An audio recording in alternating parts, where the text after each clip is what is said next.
오늘은 스승의 날입니다. 혹시 기억하고 계십니까? 지금 이 자리에 앉아 계신 분들에게 스승의 날이 어떤 의미가 있을지 각자마다 좀 사정이 다르고, 나에게 스승의 날이 무슨 의미가 있을까 싶을 수도 있지만, 우리의 영원한 스승, 가장 참되고 본질적인 스승 되시는 우리 주 예수 그리스도, 우리 그분을 기억하면서 그분께 감사하고 그분의 뜻을 따르며 순종하는 복된 삶을 살아가시기를 주님의 이름으로 간절히 축원합니다.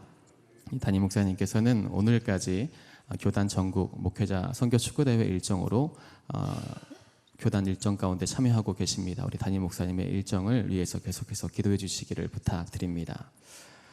어제에 이어서 계속해서 우리가 다윗의 위기를 살펴보고 있습니다. 어제도 잠깐 말씀드렸지만 이 질투의 눈이 먼 사울이여 다윗을 죽이려고 한 단계가 18장부터 19장까지 3단계에 걸쳐서 이렇게 기록되어져 있습니다. 오늘 우리가 함께 읽은 본문 말씀은 그 3번째 단계로서 이제 사울이 개인적으로 죽이려 하거나 은밀하게 남모르게 계략을 세워서 죽이려는 단계를 넘어서요, 다윗을 이제 대놓고 죽이려고 하는 단계까지 나아가고 있습니다. 오늘 본문 말씀을 살펴보면 다윗은 오늘 본문에서만요 총 3번의 위기를 맞이합니다. 다윗의 인생 가운데 수많은 위기가 있었는데요, 이 19장 한 장 안에서만 총 3번의 위기가 있습니다. 첫 번째 위기는요, 이 사울이 요나단과 신하들 앞에서 다윗을 죽이겠다는 의중을 밝히 드러낸 것입니다.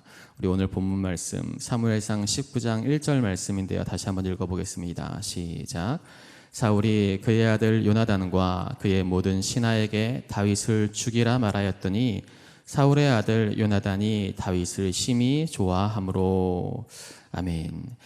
이렇게 우리말 성경을 보면 사울이 요나단과 신하들에게 명령을 내린 것처럼 보입니다. 그런데 이 원문의 뉘앙스는 조금 달라요. 이 표준세 번역으로 살펴보니까요, 이 뉘앙스를 아주 잘 살려서 번역했습니다. 우리 사무엘상 오늘 본문 말씀 1절부터 3절까지의 말씀을 표준세 번역으로 한번 보려고 하는데요, 표준세 번역으로 사무엘상 19장 1절부터 3절까지의 말씀 2절만 있나요? 네, 그렇군요. 네, 제가 읽어드리겠습니다. 네, 사울은 자기의 아들 요나단과 자기의 모든 신하들이 듣는 데서 다윗을 죽이겠다고 말하였다. 사울의 아들 요나단은 다윗을 매우 좋아하고 있었으므로. 지금 어떻게 하고 있습니까? 사울은 자기의 아들 요나단과 자기의 모든 신하들이 듣는 데서 다윗을 죽이겠다고 말하였습니다. 그러니까 이건요, 온 백성 앞에서 공포한 건 아니었어요. 그리고 다윗을 죽이라고 말한 게 아니라 내 마음속에 다윗을 죽이고자 하는 그런 마음이 있다라는 걸 얘기한 거죠. 그러니까 다윗이 그 사실을 알았을까요? 몰랐을까요? 예, 몰랐죠. 공개적인 명령이 아니었기 때문에 다윗은 알 수가 없었고, 그저 요나단과 몇몇 신하들이 그 옆에서 그것을 들었을 뿐입니다. 그래서 요나단이요, 다윗에게 이걸 귀뜸해 주는 거예요. 표준세번역으로 보니까 2절에 이렇게 기록되어 있습니다. 예, 다윗에게 이것을 귀뜸하여 주었다라고 말이죠. 따라서 이 사울이 요나단과 자기의 모든 신하들에게 다윗을 죽이라고 명령했다기보다는 모두 앞에서, 몇몇 신하들 앞에서 다윗을 죽이고자 하는 의중을 드러냈다고 보는 것이 더 자연스러울 것 같습니다. 물론 다윗은 이러한 사실을 전혀 모르고 있었고, 사랑하는 친구 요나단을 통해서 요나단이 귀뜸해주면서 그 위기에서 피할 수가 있었던 것이죠. 요나단은요, 다윗의 무고함을 너무나 잘 알고 있었습니다. 그래서 다윗이 지금 이 위기를 벗어날 수 있도록 아버지를 설득하고자 한 것이죠.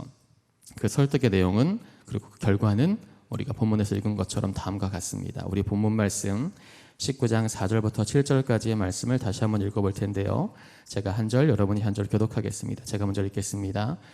요나단이 그의 아버지 사울에게 다윗을 칭찬하여 이르되, 원하건대 왕은 신하 다윗에게 범죄하지 마옵소서.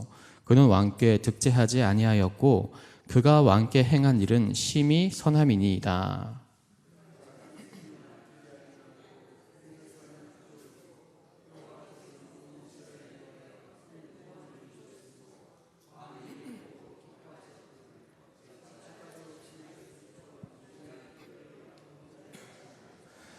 사울이 요나단의 말을 듣고 맹세하되 여호와께서 살아계심을 두고 맹세하거니와 그가 죽임을 당하지 아니하리라. 요나단이 다윗을 불러 그 모든 일을 그에게 알리고 요나단이 그를 사울에게로 인도하니 그가 사울 앞에 전과 같이 있었더라. 아멘. 여러분 들어보니까 어떠세요? 요나단의 말이요, 하나도 틀린 게 없습니다. 결국 사울도요, 아들 요나단의 설득에 넘어갈 수밖에 없었어요. 이 친구 요나단 덕분에 다윗은 첫 번째 위기를 잘 넘길 수 있었습니다. 그러나 안타깝게도 사울의 이러한 맹세와 약속은 그렇게 오래 가지 못했습니다. 곧이어서 다윗에게 두 번째 위기가 찾아옵니다. 사울이 다윗을 갑자기 다시 죽이려 들고 숨어든 곳까지 투색하여 찾아내려고 했다는 거예요. 우리 오늘 본문 말씀 사무엘상 19장 8절부터 10절까지의 말씀을 다시 한번 제가 한 절 여러분이 한 절 교독하겠습니다. 제가 먼저 읽겠습니다. 전쟁이 다시 있으므로 다윗이 나가서 블레셋 사람들과 싸워 그들을 크게 쳐 죽이매 그들이 그 앞에서 도망하니라.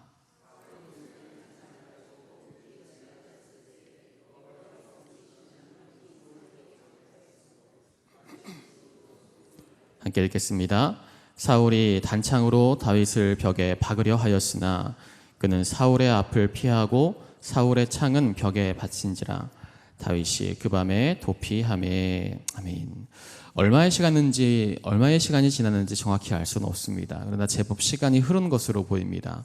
블레셋과의 전쟁이 일어나서 다윗이 출전을 하고 다윗은 다시 블레셋 사람들을 쳐서 승전보를 울렸습니다. 이러한 다윗의 승전보가 사울의 마음을 다시 돌이킨 것일까요?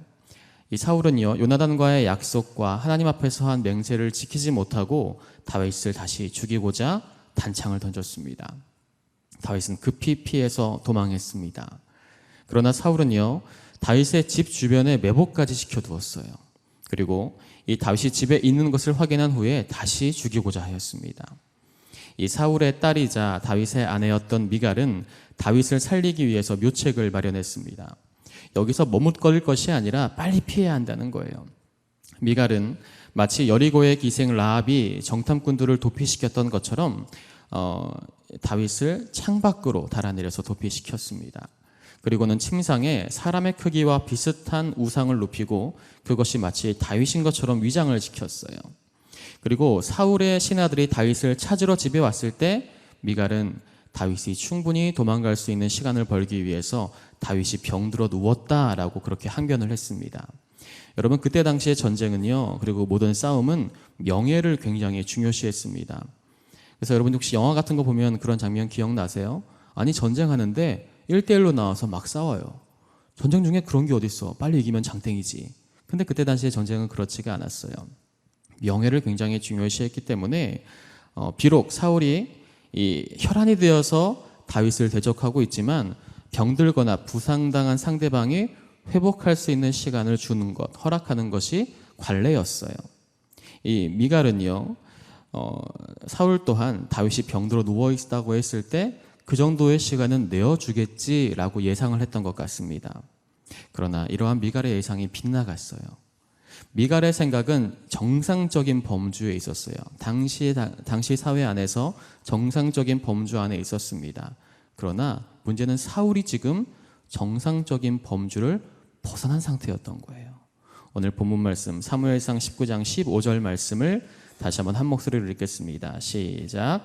사울이 또 전령들을 보내어 다윗을 보라 하며 이르되 그를 심상째 내게로 들고 오라. 내가 그를 죽이리라. 여러분, 사울이 지금 뭐라고 말하고 있습니까? 병들었으면 침상째 그를 들고 오라는 거예요. 사울은요, 지금 명예와 체면 같은 건 안중에도 없습니다. 오로지 다윗을 죽이는 것에만 지금 사로잡혀 있어요. 그러나 침상에 누워있는 것은 다윗이 아니었습니다. 미갈 덕분에 다윗은 또 한 번의 위기에서 벗어나게 된 것이죠. 근데 거기서 끝난 게 아니었어요. 마지막으로 세 번째 위기는 다윗이 라마나요스로 피해 있을 때 사울이 그곳까지 다윗을 추격하면서 벌어졌습니다. 우리 본문 말씀 19장 18절 말씀을 다시 한번 한 목소리로 읽겠습니다. 시작. 다윗이 도피하여 라마로 가서 사무엘에게로 나아가서 사울이 자기에게 행한 일을 다 전하였고 다윗과 사무엘이 나요스로 가서 살았더라. 아멘. 이 미갈의 도움으로 두 번째 위기를 모면한 다윗은요, 라마에 있는 사무엘에게 도망쳤습니다. 다윗은 사무엘에게 그간 있었던 일들을 토로하면서 거기 머물고 사울로부터 피할 수 있도록 요청한 것 같습니다. 이 사무엘은요, 다윗의 이야기를 듣고는 다윗과 함께 라마에 있는 나요스로 가서 거기 머물렀습니다.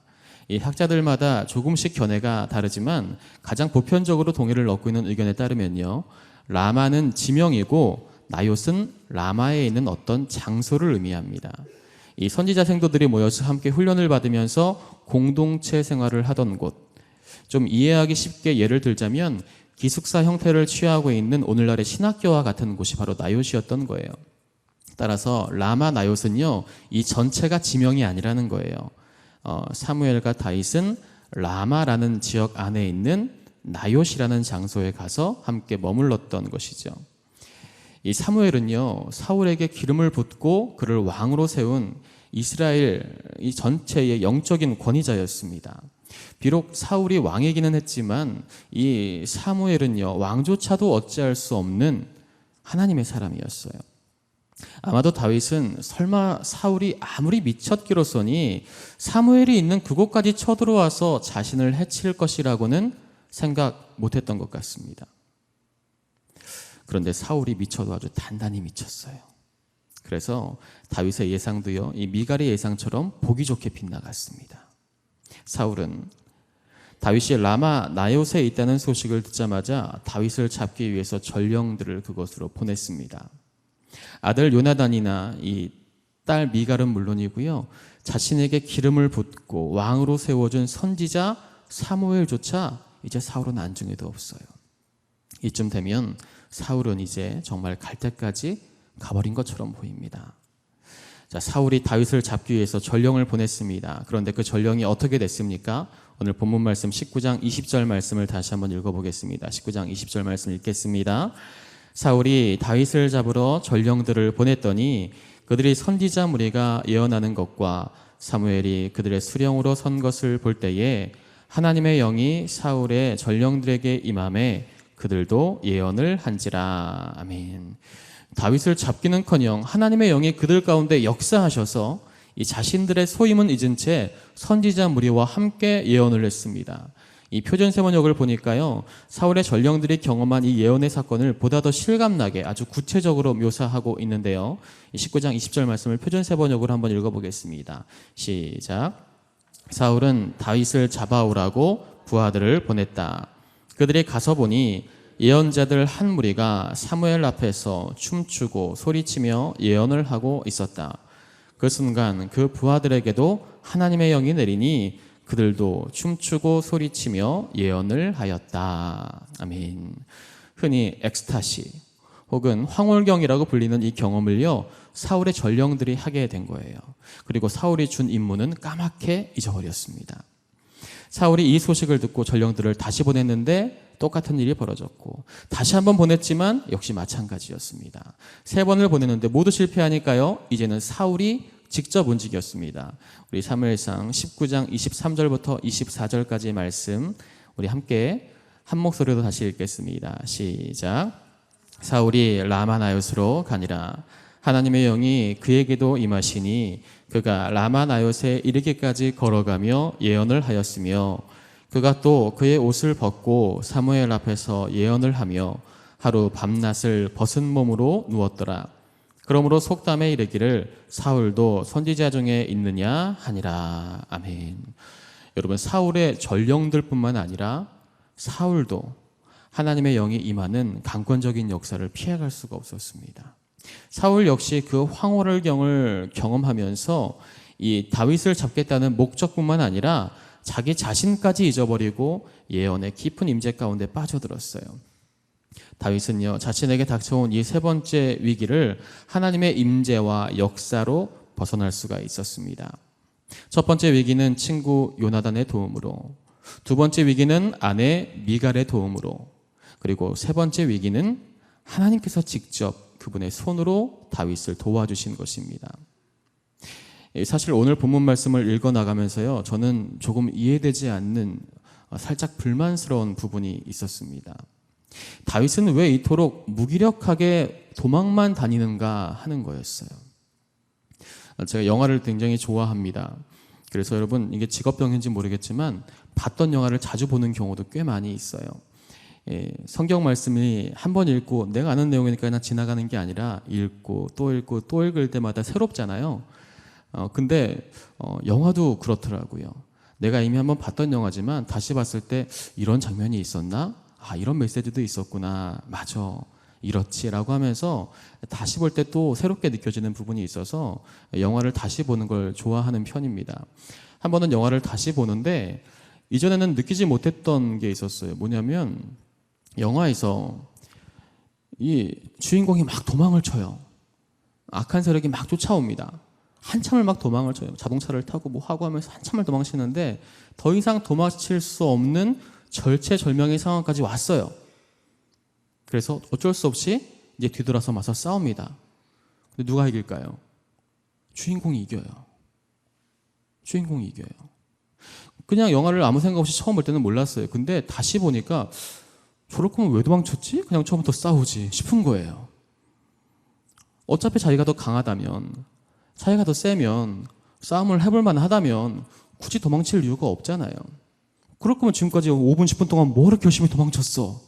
싶은 거예요, 제 마음속에. 그런데 이 오늘 본문 말씀을 보면서 비슷한 마음이 좀 들었어요. 여러분, 도망은요, 약자가 치는 거예요. 약자가 도망하는 겁니다. 싸우면 질 것 같으니까 도망을 치는 거예요. 만약에 내가 더 강하다면 굳이 도망을 칠 이유가 없습니다. 그냥 뒤돌아서서 맞서 싸우면 돼요. 오히려 약한 상대방이 도망을 쳐야죠. 여러분, 다윗은 용사였습니다. 그리고 다윗은 아주 탁월한 군사였어요. 전쟁 때마다 승전보를 울리는 사람이었어요. 단편적인 예를 하나 들어볼까요? 여러분 한번 골리앗을 생각해 보세요. 골리앗 앞에서 온 이스라엘이 벌벌 떨었습니다. 사울도 마찬가지였어요. 골리앗 앞에서 사울조차 이러지도 못하고 저러지도 못하고 아주 쩔쩔맸습니다. 그런데 그런 골리앗을 쓰러뜨린 게 누구예요? 다윗이에요. 이게 좀 아주 너무 단순한 계산인지는 모르겠지만요, 사울도 어쩌지 못한 골리앗을 이긴 다윗이었으니 사실요, 다윗에게는요, 사울이 그렇게 막 막강하거나 어렵거나 두려운 대상이 아니었을 수도 있겠다라는 생각이 드는 거예요. 아니, 혹 그렇다 하더라도 용사 다윗이라면 이렇게 무기력하게 도망만 치는 건 너무 부자연스러운 거 아닌가 싶은 거죠. 도망치고 요나단이 이렇게 하라고 하면 이렇게 하고 미갈이 이렇게 하라고 하면 이렇게 하고, 그게 오늘 본문 속에 있는 다윗의 모습입니다. 이게 좀 속상한 거예요. 왜 다윗이 이럴 수밖에 없는 걸까? 생각해보면요, 다윗은요, 여차하면 이런 식이었습니다. 지금뿐만 아니라 이후에도요, 사울이 계속해서 추격할 때 그는 그저 도망치기 바빴어요. 먼 훗날 아들 압살롬이 반역을 일으켰을 때에도요, 다윗은 그걸 진압하고 맞서 싸우는 게 아니라 도망치기 급급했습니다. 사실 다윗이 도망치지 않고 뒤돌아서 맞서 싸우기로 마음만 먹었다면, 그렇게 작정했다면요, 그 결과는 누구도 장담할 수 없었을지 모르겠어요. 다윗은 용사였고 능력이 있었으니까요. 그러나 다윗은 도망쳤습니다. 그것이 다윗의 선택이었어요. 여러분, 이 단순한 힘의 논리로는 이해하기 어렵지만 이것이 바로 하나님의 사람이 세상에서 승리하는 비결입니다. 만약에 여기에 이름을 붙인다면 도망치는 승리라고 붙일 수 있을 것 같아요. 도망치는 승리라는 말은요, 앞뒤가 맞지 않는 말이에요. 아니, 도망을 치는데 그게 무슨 승리란 말입니까? 그런데 하나님 앞에서 이 역설이 사실 진실입니다. 하나님의 사람은 자신의 힘과 능력을 의지하지 않습니다. 하나님의 사람은 자신이 할 수 있다는 무언가를 과신하지 않습니다. 하나님의 사람은요, 자신에게 주어진 문제로부터 회피하는 것이 아니라 자신이 충분히 해결할 수 있고 능력을 과시할 수 있는 일임에도 불구하고 그것으로부터 도망쳐서 하나님께로 가는 사람, 그것이 바로 하나님의 사람입니다. 여러분, 창세기에 등장하는 요셉을 기억하십니까? 보디발의 아내가 요셉을 유혹했을 때 요셉이 어떻게 반응했습니까? 보디발 아내의 손을 붙잡고 그 유혹을 받아들이면서 이것은 나에게 기회일지도 몰라. 아는 사람 아무도 없는 이곳에서 보디발의 아내 정도 된다면 나를 지키고 보호해 줄 수 있을 거야. 내가 한번 이 사모님을 잘 구워 삶아가지고 내 편 만들어야겠다. 그렇게 했나요? 그러지 않았어요. 혹은 맞서 싸우면서 내가 어떻게든 이 문제를 해결할 수 있어 라고 하면서 막 전전긍긍 했나요? 아니요, 그러지 않았어요. 요셉은요, 도망쳤어요. 자기 겉옷까지 벗어두고 도망쳤습니다. 그냥 글자만 보면 요셉이 보디발의 아내로부터 도망친 것처럼 보이고 그렇게 읽어져요. 그런데 그 맥락을 보면 사실 요셉은 보디발의 아내로부터 도망을 친 게 아니라 하나님께로 도망을 쳤다고 보는 것이 맞습니다. 그것이 하나님의 사람이 선택하는 도망치는 승리인 것입니다. 사랑하는 여러분, 우리 모든 인생 가운데 우리가 마주하고 있는 문제들이 있습니다. 그걸 회피하라는 게 아니에요. 모르는 척하라는 게 아니에요. 그 의미가 아니라 하나님을 여러분의 피난처로 삼으시라는 거예요. 하나님을 여러분의 도피처로 삼으시라는 거예요. 내 힘으로, 내 능력으로 해결할 수 있어. 그러면서 모든 영광 자기가 누리려고 하지 말고 그렇게 바둥바둥거리면서 잘난 척하면서 사지 말고 하나님, 이 문제는 하나님께서만 해결하실 수 있습니다. 하나님, 이 모든 일을 통해서 하나님 홀로 영광 받으셔야만 합니다. 하나님께서 어떻게 인도하시든지 그 인도하심에 제가 맡기고 따라가겠습니다. 이것이 바로 도망치는 영성이고요, 도망치는 승리입니다. 다윗은요, 굳이 그럴 필요가 없었는데 맞서 싸우지 않고 대적하지 않고 하나님께서 기름 부으신 사울을 해하지 않고 도망쳤어요.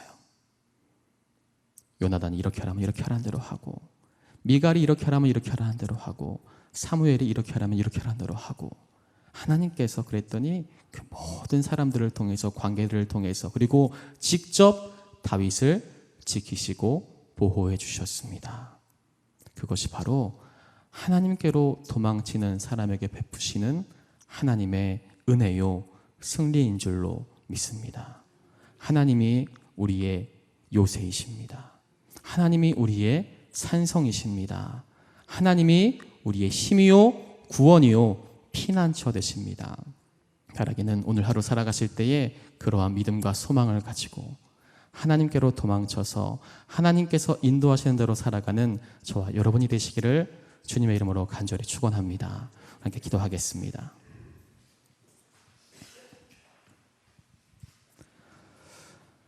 살아계신 하나님, 오늘도 주 앞에 달려나와 하나님께로 도망하며 하나님을 우리의 구원으로 믿고 하나님의 날개 그늘 아래 우리의 인생을 감당하기로 작정하는 우리들을 주님 기쁘게 받아주시옵소서.